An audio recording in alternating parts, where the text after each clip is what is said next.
तो गुरु बहुत ही जल्द कांतारा 2 आने वाला है कुछ ही दिनों के अंदर। तो मैंने सोचा कि क्यों ना 2022 में जो कांतारा पार्ट 1 आया था उसका कहानी को थोड़ा तुम्हारे दिमाग के अंदर रिमाइंड करा दूं, ताकि तुम्हें कांतारा 2 देखने के टाइम उसके कहानी को लेके कुछ भी प्रॉब्लम ना हो। तो ज्यादा बकचोदी की बातें ना करते हुए आइए सीधा चलते हैं कांतारा पार्ट 1 की कहानी की तरफ। तो कहानी चालू होता है 1847 में, जहाँ पे हमें एक राजा को दिखाया जाता है।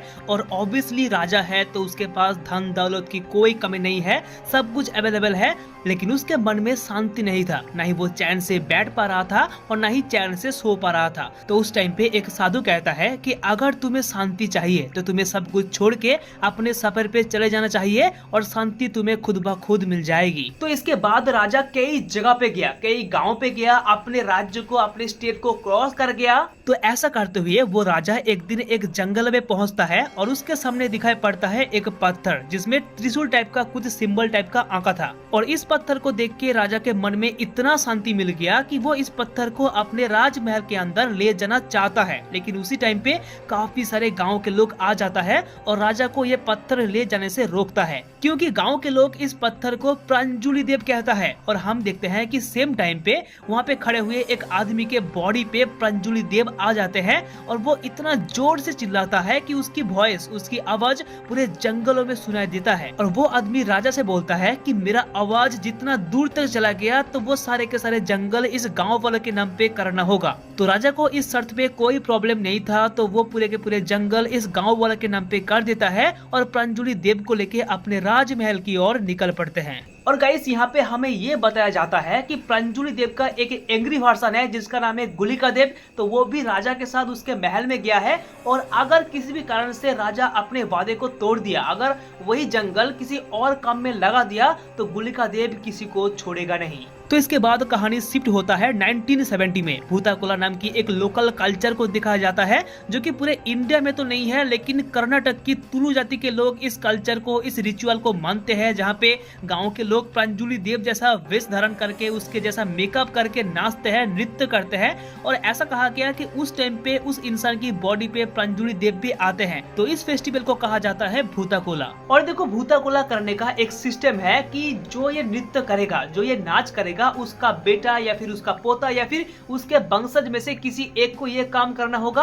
अदरवाइज कोई और कर नहीं सकता। तो इस भूताकोला फेस्टिवल में एक राजा का वंशज या फिर राजा का उत्तराधिकार, तुम जो भी समझ लो, तो वो आते हैं। और उनको ना ये सारे कांड, ये सारे फेस्टिवल पसंद नहीं है। वो चाहता है कि किसी भी तरह से इस जंगल को काट के वहाँ पे बड़े बड़े शॉपिंग मॉल बनाया जाए, वहाँ पे बिल्डिंग बनाया जाए, रास्ता बनाया जाए, ताकि उसका धंधा चल सके। मतलब उनका इरादा नेक नहीं था। तो वो प्रांजुलि देव से आके कहता है कि मुझे ये जमीन चाहिए, लेकिन देव कहता है कि नहीं, ऐसा नहीं हो सकता, क्योंकि ये जमीन तुम्हारे राजा ने ही दिया था। लेकिन वो वंशज कहता है कि ये जो बात आपने कहा, ये कौन कहा? ये नृत्य करने वाला इंसान ने कहा या फिर सच में प्रांजुलि देव ने कहा? तो इस बात का रिप्लाई देते हुए प्रांजुलि देव ने कहा कि अगर तुमने मुझे ढूंढ लिया तो सोच लेना कि ये बात उस इंसान ने कहा था, लेकिन अगर तुमने मेरे को नहीं ढूंढ पाया तो समझ जाना कि वो बात प्रांजुलि देव यानी कि मैंने कहा था। इसके बाद देव एक जंगल की ओर भागते हैं और एक जगह पे आके गोल गोल घूम के अचानक गायब हो गया।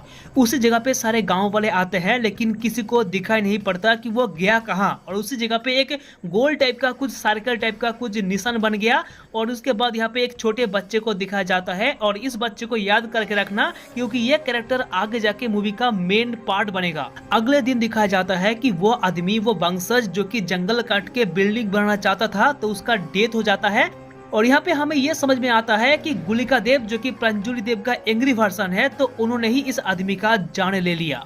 तो इसके बाद कहानी दिखाया जाता है लगभग 20 साल बाद, और हमें एक शख्स को दिखाया जाता है जो कि सांड के साथ एक कंपटीशन में हिस्सा लिया, जिनका नाम है शिवा। और ये वही आदमी है जो कि 20 साल पहले छोटा बच्चा था, जिनका पिता जंगलों में गायब हो गया था। और यहाँ पे हमें एक जमींदार को भी दिखाया जाता है जिनका नाम है देवेंद्र, जो कि गांव का सरपंच होता है। और देवेंद्र वही वंशज का बेटा है जिनका 20 साल पहले गुलिका देव ने जान ले लिया था। लेकिन हमें ये दिखाया जाता है कि देवेंद्र काफी मस्त आदमी है, वो अपने बाप जैसा नहीं है। वो सारे गाँव वाले के साथ मिलजुल के रहते हैं, गाँव वाला का हेल्प करते हैं। और शिवा के साथ सरपंच का, देवेंद्र का काफी गहरा दोस्ती है। और शिवा भी सरपंच के घर में काम करता है, जैसे कि जंगलों से लकड़ियां काट के लाना या फिर शिकार करना। तो ऐसे छोटे मोटे काम शिवा सरपंच के घर में करता रहता है। लेकिन कहानी में एक बड़ा ट्विस्ट आता है कि इस जंगल को प्रोटेक्ट करने के लिए आते हैं पुलिस ऑफिसर मुरली, जो कि जंगल का प्रोटेक्टर है। अगर किसी ने जंगल से कोई पेड़ काट लिया तो उसका खैर नहीं। तो धीरे धीरे करके कहानी आगे बढ़ते हैं और टाइम आते हैं भूताकोला फेस्टिवल का। तो शिवा बचपन में अपने आंखों के सामने अपने बाप को जंगलों में गायब होते हुए देखा था। तो उसके बाद उसके मन में इतना डर बढ़ गया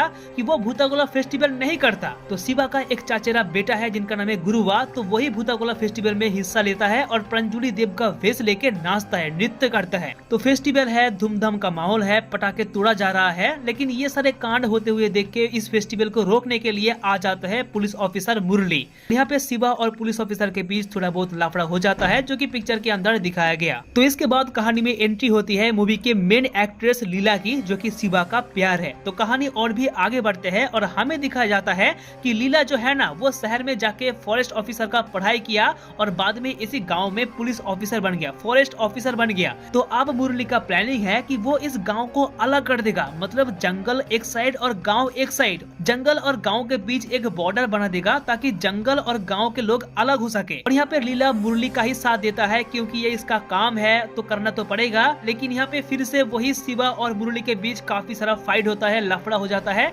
एंड लीला बेचारी क्या करती, उसका काम है पुलिस के साथ काम करना, तो वो करती रहती है। तो वो दिल से चाहता है शिवा का सपोर्ट करना। और देखो इसके बाद काफी कुछ सीन दिखाया गया जहाँ पे शिवा और मुरली के बीच लफड़ा चल जाएगा और ये चलता रहेगा, रुकेगा नहीं। लेकिन अगर मैं कहानी का सिर्फ मेन पॉइंट पे बातें करूं तो एक सीन दिखाया जाता है जहाँ पे देवेंद्र, जो कि गांव की सरपंच है, तो वो गुरुआ को लेके गाड़ी में बैठ के कहीं जा रहा था और वो गुरुआ से ये कहता है कि जब नेक्स्ट भूताकोला का फेस्टिवल होगा तब मेरे लिए एक काम करना होगा और अगर तुमने वो काम कर दिया तो मैं तुमको एक काफी बड़ा जमीन तुम्हारे नाम पे कर दूंगा। बस तुमको ये काम करना होगा कि नेक्स्ट भूताकोला के टाइम जब प्रंजुली देव तुम्हारे बॉडी में आएगा तब तुम्हें पूरे गांव वालों को ये कहना होगा कि पूरे गांव का सारा जमीन, सारे खेत देवेंद्र के नाम पे कर दिया। लेकिन गुरुआ ऐसा करने से मना कर देता है और गुस्से में आके सरपंच गुरुआ के पेट में चाकू ठोक दिया, चाकू घुसा दिया। एंड गुरुआ का यहाँ पे राम राम सत्य है, गुरुआ डेथ। रात में शिवा के सपनों में वही प्रंजुली देव आके काफी खून भरी रोता है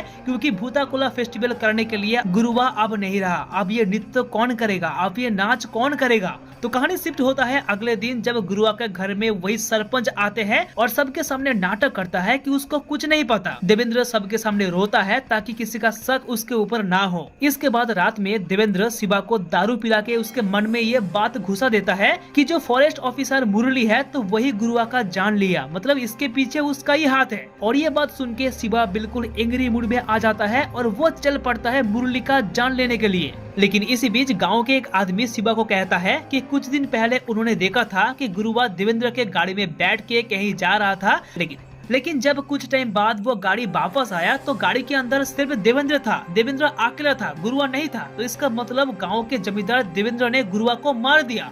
और इसके बाद ये न्यूज पूरे गांव में फैल गया कि गुरुआ को मारने वाला और कोई नहीं बल्कि गांव के जमींदार, गांव के सरपंच देवेंद्र ही है। तो इसके बाद चालू होता है मूवी के क्लाइमेक्स सीन और क्लाइमेक्स सीन को रात में शूट किया गया। एंड भाई काफी जबरदस्त था, बिल्कुल ग्राउंड लेवल का एक्शन सीक्वेंस दिखाया गया। एंड ये क्लाइमेक्स सीन मुझे तो काफी अच्छा लगा, जहाँ पे एक तरफ गांव वाले और पुलिस एक साथ हो गया और दूसरी तरफ है जमींदार और जमींदार के काफी सारे आदमी। यहाँ पे शिवा को मार के उसको जमीन पे फेंक दिया और उसके सिर जाके एक पत्थर पे लग गया जिसके चलते उसके सिर से खून निकल गया। और ये वही पत्थर है जिसको 1847 में राजा ने अपने राजमहल में लेके गया था, जिसको देख के उसके मन में शांति मिला था। तो ये वही पत्थर है जो कि बेसिकली प्रंजुली देव है। एंड लिटरली यहाँ पे ऋषभ शेट्टी का जो सीन दिखाया गया है ना, जो क्लाइमेक्स का एक्शन वगैरह सीन दिखाया गया, इसको देख के आई एम जस्ट फिदा भाई, आई एम जस्ट फिदा। तो प्रंजुली देव शिवा के बॉडी में आते हैं और ये प्रंजुली देव का एंग्री वर्जन है जिसका नाम है गुलिका देव। तो गुलिका देव शिवा के बॉडी में आ जाते हैं